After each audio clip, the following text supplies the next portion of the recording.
What's poppin', man? Welcome to the Concrete Genius Podcast. I'm your host, Sauce MacKenzie, Concrete Genius, Coach John, whatever you want to call me. Thank you. It's a beautiful Monday. I'm glad to have y'all here. Let me get this out of my face. You never want to block this face, ever, under any circumstances. But, no, it's a happy Monday, man. I'm glad to be here. It's a beautiful weekend.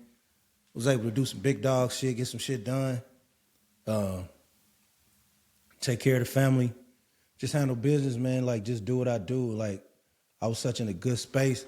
I had such clarity in my dreams over the weekend just about finding peace and letting go of grudges and chasing happiness. I probably accomplished so much in 24 hours, and I already was a guy who accomplished a lot, but now that I'm on this tack of just like being peaceful, praying more, and then just forgiving myself for the stuff that I was mad over. You know what I'm saying? Like a lot of times people would cross me and I get mad at myself. And I just had to pray to God to get over that. And I got over that. And now I just feel better. I think better. My mind is clear. So it was a hell of a burden. And I won't go too much into it because I talked about it in the last podcast. But as you get older, one thing you got to understand is you really can't demand the same perfection that you demand from yourself, from everybody else. They're going to let you down. You know what I mean? So at some point, you have to set your own boundaries. And you'll hear a lot of noise as a man when it comes to setting boundaries. Like, people will ridicule you as a man for setting boundaries. You know, I saw something on Twitter where a chick was like, if a man blocks somebody, he gay or he sassy. So a man just supposed to let your mentally deranged ass with 3-4 baby daddies in a low-income apartment just harass him forever. Call me sassy. Piss me off. I'm blocking you like the Kimbe Mutombo. I don't hear no foolishness, no stupidity in my life. I don't have time. You know what I'm saying? Like I don't have time. Like I don't honor it. I've given enough time to facilities and boot camps and the people who didn't deserve it. You know what I'm saying? Like, honestly, I'm gonna keep it 100. Like, giving your time to people that don't deserve it, that shit down there worse than going to jail, bro. It ain't as bad, but it's close. Cause it's like, you play this game with yourself where you manipulate yourself like, I'm a good nigga. They just showed me a couple of good qualities. Nah, B. Nah, Bree. All it takes is 1% snake to make a motherfucker a snake. You know? And I know I'm not supposed to be cursing, so I'm trying to keep my cursing to a minimum. So if you do hear a curse word slip, forgive me, I've been on this path since I was like 12. So that's a lot of cursing to desynthesize from. But no, I just think as a man, I think it's being understood as a man that we as men need to protect our boundaries. And I think our boundaries evolve whatever don't bring us peace. So if you a man, you got a situation, a friendship or something, you cool with somebody, but that's not bringing you peace, you gotta let it go. You know what I'm saying? Like, you got an ex-girlfriend that gets on your nerves, throws your mojo off every time she called, bro. Next time she called, block the number. Like, you see somebody on Facebook and you think they taking a shot at you, just block them. If you truly happy, man, the block is a great thing. You know what I'm saying? Like, because blocking somebody means I love myself so much. Take your BS to somebody else. That's why I've always felt like, even before the internet, I was blocking people. Like, I'll get you out of my life ASAP. I really didn't. I wasn't tripping. Like, I always had the ability to, like, I was gonna pack you up, bro. Like, so if you disrespect me, I just get you out of my life. And now having like iPhones that can do that, social media tools, man, you be a fool if you don't block somebody. You know what I'm saying? Like, you control your destiny. You know what I'm saying? And like, it took me a long time. Even my head has always been high. You know, my character's always been high. My self-esteem has always been through the roof.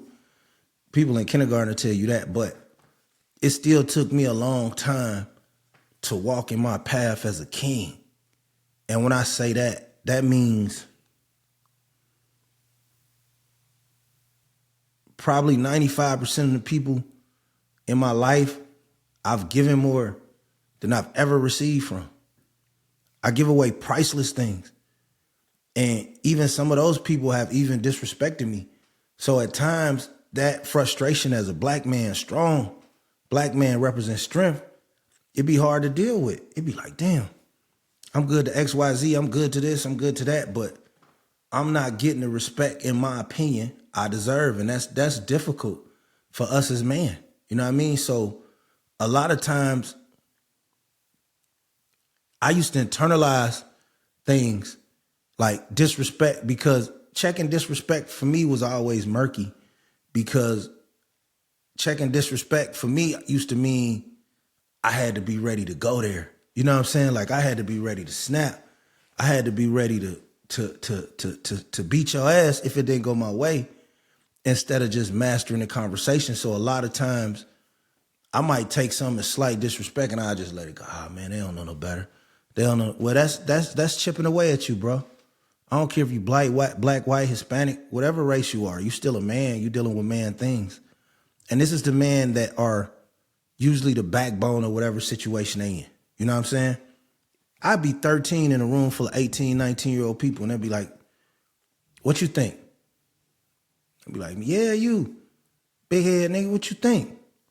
I tell them what I think.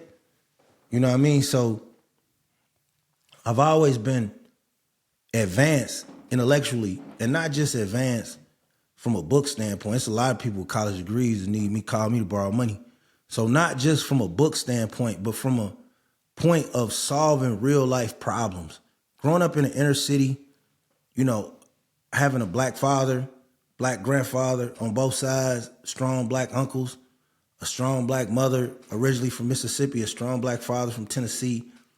I learned how to, like, respect wasn't optional. So, like, unfortunately, when I was growing up, like, disrespect was handled with violence. You know what I'm saying? That was just the lifestyle of being from Gary, Indiana in the 70s and 80s. All disrespect was handled with violence. And, you know, at the time, that's what almost made you more of a man, that and your responsibilities. You know what I mean? But as I'm older, it's like, bro, I never want a peon to stress me into a fucking high blood pressure or aneurysm, or I'm stuck doing something, or I can't really enjoy the fruits of my beautiful life because I'm worried about a sharecropper. You know what I'm saying? I just had to think, like, I got a guy from the New York Times I'm cool with, and he like, bro, like, I be quoting your quotes to people I work with, senators and lawyers and doctors and actors. Why are you arguing with people that's not on your level that tried to throw a rock at you 3, 4, 5 years ago? And yeah, the rock might have put a dent in your Mercedes, but you still driving a Mercedes. They still throwing rocks. I'm like, jeez, that is really, really different, bucko. You know what I mean? Like, yeah. Like, and I've always felt like that my whole life. Like, I'm riding behind a Mercedes in a Cadillac and it's, let me throw a rock. Let me throw a rock. Or let me hit your ride and get out and throw a rock because I know I can't ride with them forever. And then it's just like, once you realize you the gift, and I got it on my neck, one of these sides. It's that right there, the gift. See, God was telling me already, but now the whole distinction is full circle. You know what I'm saying? At 50 years old, I understand my power. I understand intellectually I'm so valuable. What I can teach a kid in basketball is so valuable. What I do for the community is so valuable. The joy I bring is so valuable. The knowledge I bring is so valuable. The connections I have are so valuable. The way my mind processes and comes up with schemes that people would never imagine. You could put 10 people in the room for 6 months and tell them to come up with a business plan. And you can tell me what you need in probably 48 hours, I'll be better than them 6 people. And they still owe Sally Mae $60,000, $70,000 a piece for that piece of paper hanging up in their apartment. We buying cribs. It's a hustle. It's a mentality. You know what I'm saying? Like, I used to be mad about being used. You know what I'm saying? It used to piss me off. You know, like, it used to like, drive me in a rage. You know what I'm saying? Like, why I literally be thinking about whacking a nigga. You know what I'm saying? Like, that's how much, because I'm such a good dude. Like, if you do me wrong, bro, you use me, I be wanting to pack you up. And it's like, you can't do that, bro. You know what I'm saying? Like, them squares. Like, most dudes that like use me, I was probably fly nigga than they father. You know what I mean? Fly nigga than they uncles, they brothers, you know what I mean? Or most of the niggas they knew my age was probably on dope or something. So it's like, the pain that they feeling, that they giving to me, is just a result of my ability to endure and persevere through things that they know would have folded them. And that makes people hate you.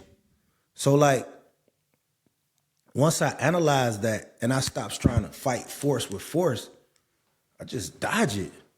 And all that weight lifted off a cloud, like off my head like God. And I'm just like, I gotta share this with brothers.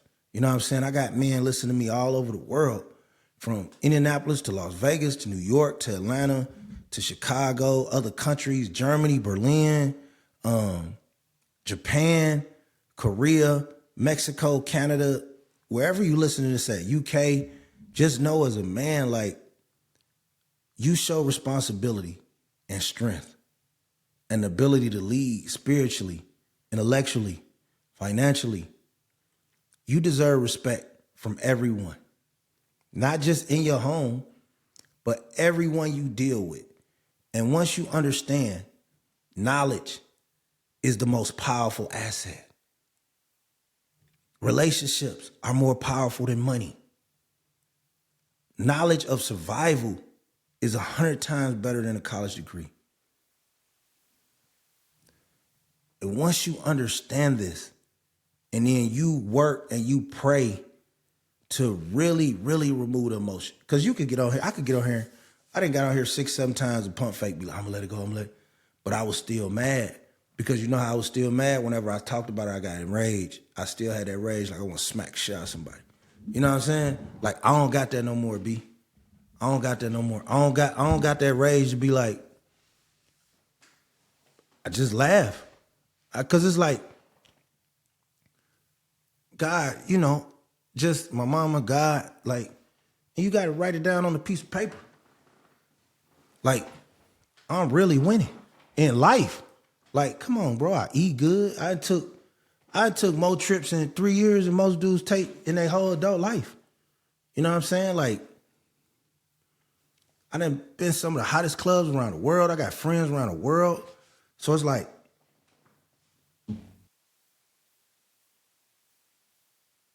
excuse me, it's like, I love Indiana. It's my home. It gave me the game. But like, ain't nothing here that even the worstest dudes that shitted on me. I don't care if it's Delaney or it's the Pike staff with Zick and T. I don't care if it's anybody that slandered me, that's done me wrong, anonymous letters, and I'm just over it. Like, I'm just over just like having a bunch of deranged ass exes and shit. And you really be talking about how they wasted your time or busted your headlight, but you flying a plane like you on a PJ. You know what I mean? So it's like, if I do talk about the situation, I talk about it calmly. I'm always speak my truth, so it ain't like I'm finna be around this, you know, I ain't finna just be getting slapped out or nothing around this month. It's just that some of that negativity, bro, is gone. You know what I'm saying? Like, dudes know me for that. Like, they know me for doing something to me or saying something to me. Then I jump on somebody's page and I respond, and then we going back and forth. Days is over, bucko. It's a new day. You know what I mean? Like, it's just a new day. Like, life is fresh. God is fresh. Oh, and I'm covering the WNBA All-Star game, cover a few G League games. Concrete Genius Media got access to the NBA portal. So that's G League, WNBA, 2K League. You know, I'm going to go watch some cats play video games, the whole nine. So it's just like, having all that and then trying to take baggage is unnecessary. I got a beautiful home, beautiful family. I ride good, eat good, look better. You know what I'm saying? So it's just like, enjoy that. Like, I'm excited about getting to Vegas this week. I ain't seeing the big globe. You know what I mean? Like, Vegas is my second city. You know what I'm saying? Like, I don't desire passports. I don't desire a lot. Like, just drop me off in Vegas, mix in a little Miami, a little Harlem, a little DC, a little Dallas and Houston, and I'm good. You know what I'm saying? Like, I'm good. Like, I'm a dude. I go to Vegas 5-6 times a year. You know what I mean? As the town has grown, I've grown with it. You know what I'm saying? I always fell in love with the town. Even as a little boy, you know, I look at my auntie pictures. I had an auntie, she goes 6 times. My Aunt Katie, she was rich. She was from Buffalo. She goes 6-7 times a year. My mama goes sometime. You know what I mean? I just always look at the pictures. You know, all the old casinos, you know what I'm saying? Like the original Vegas. I just always studied it. I read about it. You know what I mean? I read about the black people of Vegas. I read about the Moulin Rouge. Like, I just was always entranced about it. Like, I was never scared as a young man to seek knowledge what intrigued me. Because I knew, and it's crazy because it's really like a contrast, because I knew going out that door, I could fight good. It might be a dude shoot me taking out the garbage. But I knew if I could live, I'm going to visit some of these places I read about. And now here I am. I've probably been going to Vegas about 15 years, 18 years. I've seen it grow exponentially. I've seen it crash. I've seen it bounce back. I've seen it crash again, bounce back. And it's just like, for somebody like me, I'm very unique. You know what I mean? It's nobody like me in the world. Like, so when it comes to my style and the way I walk and the way I carry myself, it's just a good city for me because it's either a have a good conversation or mind your business city. You know what I mean? Like, that's a freedom that a lot of people on the East Coast, Midwest, don't really get to enjoy. You know what I mean? Like, pleasant conversations with strangers. You get that more, you know, you get it down south too, but you get it a lot in Las Vegas. And it's just hard. Or like, people are more secure to compliment you. Like, you can get on an elevator in Vegas, and it could be a nigga and his girl, they be like, man, your outfit hard. Man, I appreciate it. I don't want her, she don't want me, and he ain't got no beef. It's just a compliment. You could be on an elevator, nigga, girl will say it. I like your shoes, thank you. Them hard, babe. Yeah, them hard, bro. Mexican, like, it's just different. So it's like some of those defense mechanisms you grew up with in the Midwest is just, it's just good to get them off. You know what I'm saying? Like, I remember I was in Vegas in, like, what year was it? I think it was 16. I had took my son out there to see the Finley Prep. It was Finley, you know, I used to go to Finley Prep Gorman game every year. So it was Finley Prep Gorman. I think it was 17. And I seen one of my hustling homies from the Chi out there. He was staying in LA, but he was in Vegas, right? And we was talking, and I'm talking about this was a wild Chicago. Like, if you know anything about Chicago dudes, like, they all crazy, but like when they wild, it's unexplainable. Excuse me, I keep belching and shit. But I'll never forget, he told me, so I'm gonna tell you one thing, big homie. Everything that's negative, leave that on the other side of the mountain. I was like, this is the most scammingest, thievingest, you know what I'm saying? And he was like, nah, none of that. You know what I'm saying? Life is good. And it just started making me puzzle. So like, I love Indiana for the comfort of it. I love my home. There ain't a lot of places I can get my home for what I got it for. And I love my family. Like, I love the structure. I love the people that support me, getting in the gym. And, you know, the thing about Indiana is I'm fighting for the underdogs. You know what I'm saying? So I'm really, you know, when you fight for the trenches, you can't just up and leave the trenches. You know what I'm saying? Like, if you really from the trenches, you can't just up and leave the trenches, my G. I ain't gonna hold you. You know what I'm saying? Like, you can't up and just bounce. Now, you can be like, I'm gonna put some cats in position, but you can't just bounce from the trenches, bro. I ain't gonna hold you. That ain't cool. You know what I'm saying? Like, that ain't what it is. You know what I'm saying? Like, now me, if I ever leave this city, which ain't no guarantee I will or won't, but if I do, I've already put 3-4 dudes. Well, that ain't even to mention the dudes that don't even give me my propers that I done put in position to be bosses. Let's not forget about y'all. But I digress, I'm healed. But the dudes that are loyal to me, that I put in position to be bosses, then they can hold this city down. I'm gonna give them the structure that they need. I'm gonna give them the plan they need. I'm gonna give them the make sure they got the gyms, the connections they need. I'm gonna make sure they even got the players they need. Because one thing about me, right? It's a few AAU teams that's talked to me, and maybe it was my fault, maybe it was theirs, but it didn't work. But one thing I can guarantee you, right? If you got an AAU program, if you got an opportunity to get me involved in your program, before AAU starts, you better take that opportunity. Like, one tweet from me will make you nationally respected. You see what I'm saying? Then you're going to start Googling, who is you? That's all it takes. But the problem, and I know I'm all over the place like space, but I will be in Vegas this weekend, so y'all gonna get about 4 days of Vegas pods. 3 days, 2 days. Y'all gonna get about 2 days of Vegas pods. Y'all gonna get some All-Star game footage. Y'all gonna get the whole Nina Ross. You see what I'm saying? Like, I got guests coming on, talk to a couple of positive young brothers. We finna revamp the brand. You know what I'm saying? Get some new faces in here. It was another thing. I didn't want to get new clients because the first client just didn't go well. Like, I don't have nothing negative to say, but it just didn't go well in my vision. So I didn't want to like do all that work as a producer, as a boss, to try to put somebody on, and then the relationship don't work. So this time I was like, anybody I deal with, I'm gonna watch them 6 to 8 months. You know what I'm saying? Damn near a year. You know what I'm saying? Because it's like, the magic I do, if ain't nobody did it for you, you just gotta listen to me. Now, if you coming in here equal, cool.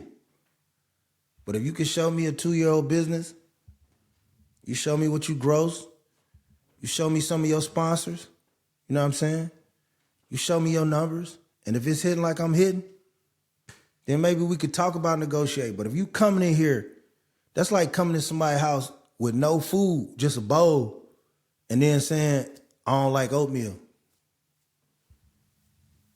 Eat water. So I got some new people coming. I got some more strategic things nationally I'm about to be working on. I'm not going to give all that up. But back to my original thought. See, y'all thought I forgot. Never that. But the problem with Indiana AAU is that, because my last video I highlighted some of my coaches, you know, Rodney Holiday, Franklin Henderson, DeAndre Brock were the main ones, right? I didn't know none of them guys. You see what I'm saying? So when I came to them guys, it was in a position of respect. And I delivered everything I was gonna do. You see what I'm saying? But I also brought in guys that I knew if something ever happened to me, they can be bosses, and they will also look out for my son. You see what I'm saying? Like, a lot of AAU programs in Indiana, 95%, if you look on the coaching staff, is somebody that was either friends with the AAU player, and outside of Bill and Brad, them probably the only 2 dudes I know that can coach like that. Every other AAU program got somebody they know coaching. They don't know what they doing. You know what I'm saying? Indy Heat had Ryan Owens,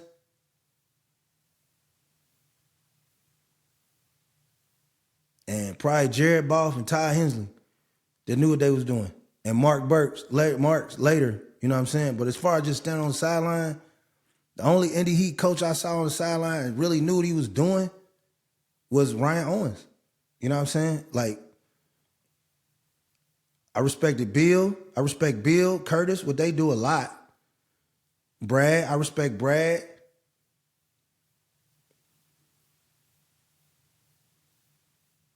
Indiana League got a couple of coaches I like, but they don't play a style I really rock with. So I respect Mike Saunders, obviously, but I don't really look at him like an AAU coach. But like, other than that, like, and Marcus Smith, I respect little Marcus. I think he coached with Eric Gordon now. You know what I'm saying? Everybody know I rock with Mr. Gordon. Cord was cool, but I ain't like Eddie. You know what I'm saying? I feel like Eddie's nefarious. I feel like he got bad intentions. You know, I feel like he shitted on my son. I feel like he's untrustworthy. That's what's gonna ding that LC staff a little bit. But I didn't have no beef with Cord. I just was a 10 times better coach than Cord. Like, you know, a lot of things could have been done differently, but one of these AAU programs should have just got out the way and let me coach. You know what I'm saying? Like, you know, but that's that. You know what I'm saying? So I think, so that forced me, when I look for coaches, I look for bosses. You know what I mean? I look for dudes who, whether I'm here or not, they strong men, they strong leaders. I want them to watch me and then be able to run their own thing. And half of them got the skills to run their own thing anyway. They just never had a dude support them running their own thing. You know what I mean? See, what makes me a refreshing breath of fresh air in this state, other than the fact that I'm fine as shit and it's funny, you know what I mean, and handsome and shit, and I command the room and I'm smart. But another thing that makes me that is like, when I bring in guys or guys ask me for advice, I always give you all the advice I have, because I don't look at you as competition. Because if you 29, right, I'm 50, and I give you some game, and in 3 years you worth $1 million or you at this position, first of all, your money ain't gonna affect our friendship, you keep it real. But say you become the CEO of USA Basketball, you might be like, hey, we need training from this camp. I gotta call the big homie. See, that's how loyalty's supposed to work. You know what I'm saying? Like, that's the true meaning of bartering. Like, you got a talent, I got a talent. I'm gonna show you how to maximize your talent because I'm maximizing mine. You're no threat to me. See, Indianapolis, when it comes to things that are not street related, particularly basketball, politics, other things, but right now we talking about basketball. Indianapolis is a gatekeeper city. And by gatekeepers, I mean African Americans in position, not by talent, but by force or popularity or by luck. And so they only put people in position who are gonna, like, for a better word, just kiss their ass. You know what I mean? Like, I never like niggas around me that agree with me all the time. Like, that's so weak to me. Now, I don't need you to be contrarian just for the hell of it. Now you just dumb. But, like, I like leaders. I like men. You know what I'm saying? Men who can lead if I ain't around. Like, I'm giving you the jewels to be another leader, and you can train 10 more cats. A lot of cats in Indianapolis, I'm gonna hire him, him, and him. That's my son's friend, him, and him. And even though they can't coach, they gotta be loyal to whatever I tell them, because it's all they got is being a participator in whatever we got going. And a lot of people I ain't going for that shit, bro. Like, I ain't never had a big homie where I had to laugh at his jokes. And I don't like a little homie that gotta laugh at mine. You know, I like a little homie to be like, bro, that shit wasn't funny.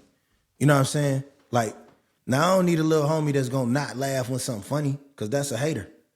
But I don't need no motherfucker shucking and jiving, agreeing with me when I'm on some BS, bro. Tell me. Nah, bro. Hey, we out of here, bro. We ain't, you know what I'm saying? And so that's why AAU is so bogus in Indiana, because now you got clones and simps at the top, or simpletons, or you got dudes who didn't grow up around black masculinity at the top trying to be leaders. Then you got coaches they only way to survive is to be a cheerleader for whatever they represent.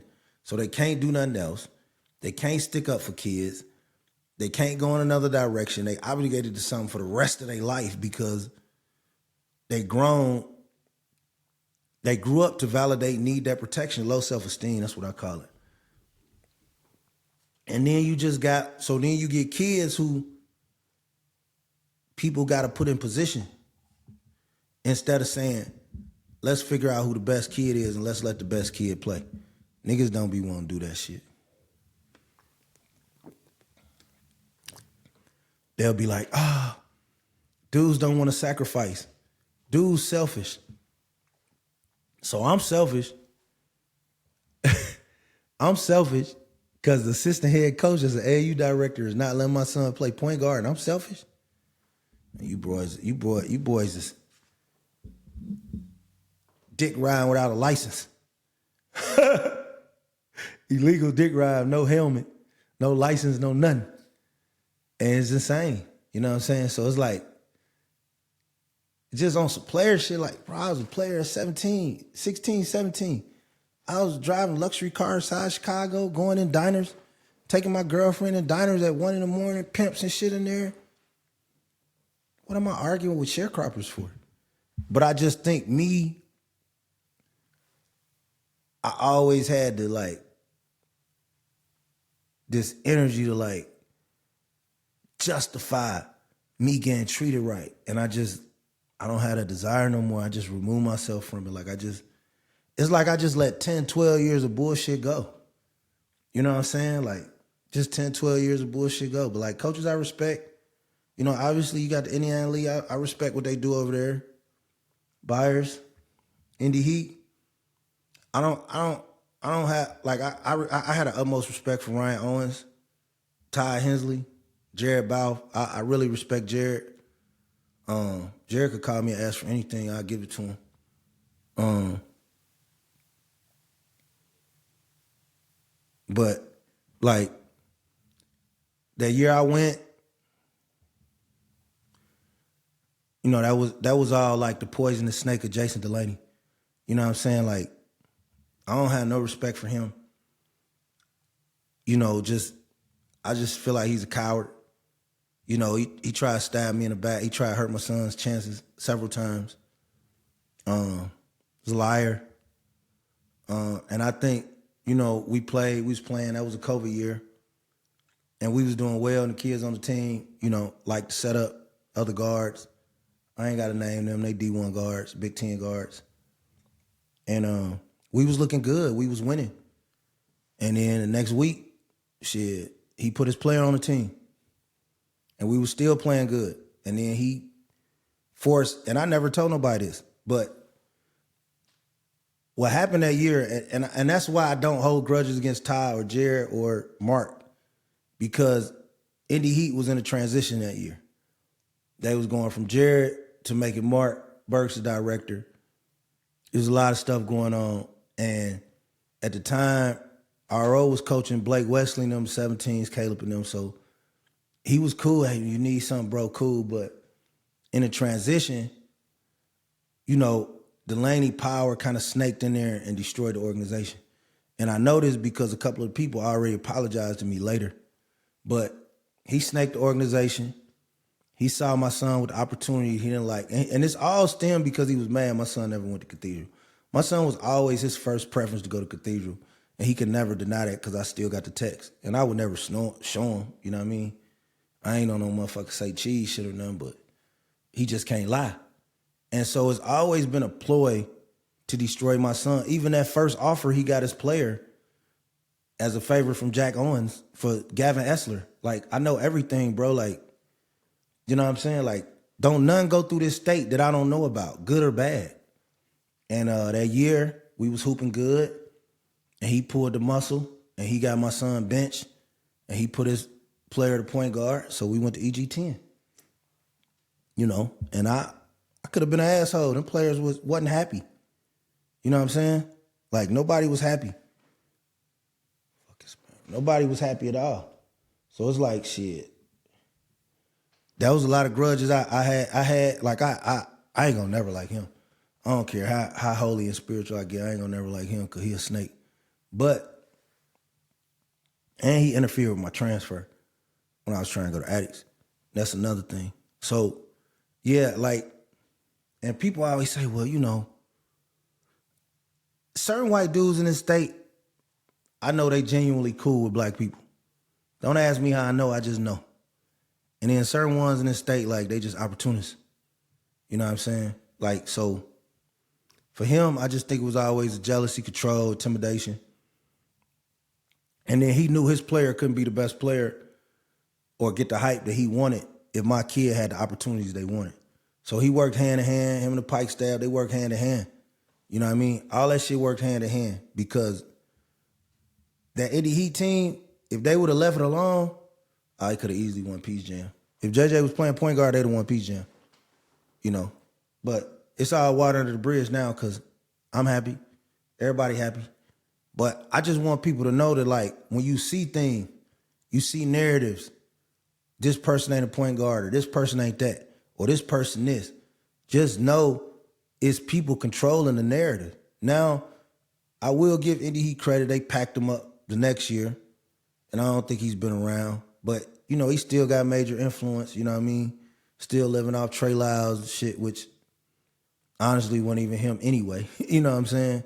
Like, it's just what it is. Like, so now, you know, when I first got in the game, you know, dudes like that could call up writers. Hey, say this about this kid. Say this lie about that kid. See, I done broke all that monopoly up. You know what I mean? Like, it's not one person with a microphone or a Twitter in Indianapolis that has a bigger, better basketball reach around the world than me. Probably other than Mike. Mike got an equal one. And even then, I'm media, so he don't even be on Twitter like that. Ain't nobody touching corners like me. You know what I'm saying? So now, all that negativity that he used to slander me, slander my son's position, I'm just using my position to tell the truth. You know what I mean? So, like, you know, my next episode, I'm going to list like 5 schools you should never go to in Central Indiana. And there'll probably be one. I just think it's unethical. They stack kids on top of kids. They're bringing a lot of little guards, selling them promises. You know, charge you $10,000, $12,000, $15,000, put you on a BC team. I just think he a grimy ass dude. Like, that's facts. If you want to debate me, you can hit me, but I don't want to talk to you. I ain't gonna answer. You know what I'm saying? So I don't like the way certain dudes, you know, tap dance for unethical shit. Like, I don't know. Me, I always been a man, bro. I never needed nobody to give me nothing. No handouts, no nothing. So I don't gotta really never, like, I don't gotta Bojangles. You know what I'm saying? Like, I walk in with a mean mug, and if you don't crack no jokes, I don't smile. But I just think, like, that's probably a school you should avoid for athletics. Academically, you want to play some football, nah, I tell you go to that mug. But, like, athletically, culturally, nah, he gonna run some game, bro. He gonna lie to you. You know what I'm saying? They tried to destroy Dhani when he left. I ain't appreciate that. You know what I'm saying? So it's just like, don't do all this stuff in the dark, right? And then we public, you a bad guy. You know what I'm saying? Like, Xavier Booker got good playing with George Hill.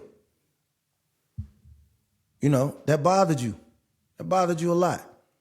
And the streets know, we know.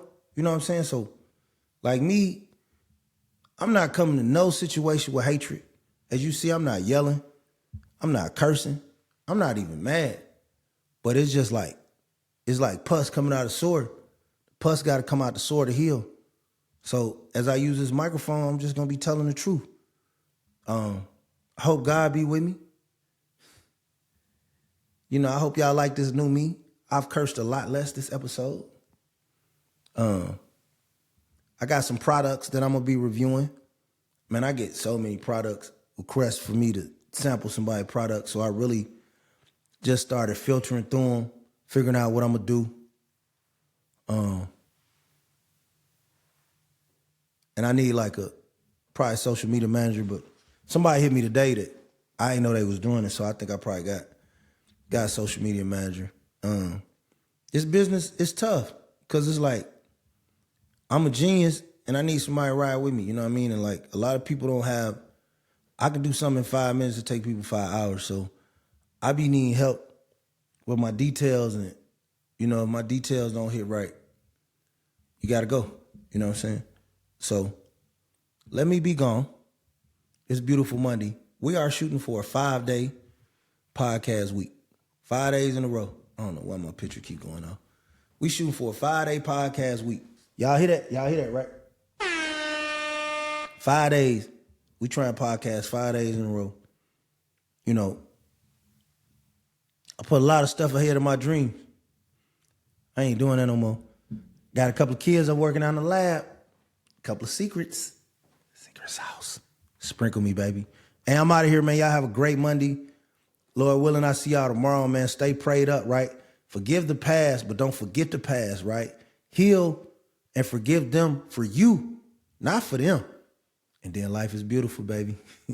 See you soon.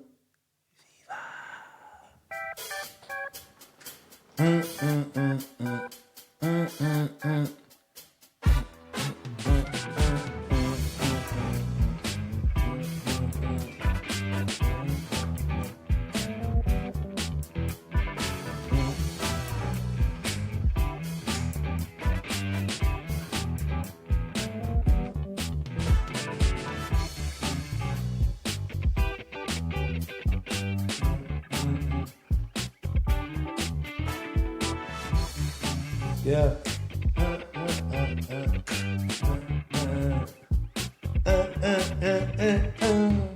I love y'all, man. God is good all the time. Love you. Peace.